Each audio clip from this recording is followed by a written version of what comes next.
Почитуван Илиевски, бивш председател за спорт на ВМРО ДПМН и актуелен секретар на ракометниот клуб Тутунски комбинат Прилеп, во моментите кога тој по 50 години традиција пропадна.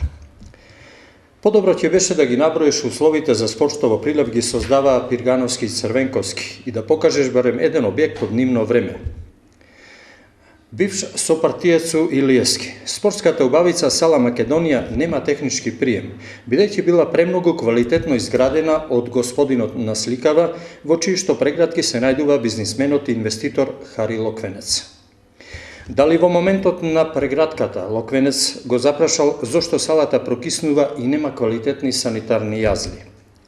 Може би диалогот е за 8 милиона евра, што ги проневери вашиот соиграч Богдан од джебовите на сите граѓани и колку суперлигаши Прилеп можеше да има со тие пари. Хари Локвенец неколку години беше член на Тениската федерација на Македонија, ама на Прилеп не му остави ниту еден тениски рекет. Ете, така вие се грижите за спортот. Почитуван Илиевски, прашањата денес ги упатувате на погрешно место. Одговорите треба да ги побарате во вашите редови од луѓето кои се прегарнуваат на сликава.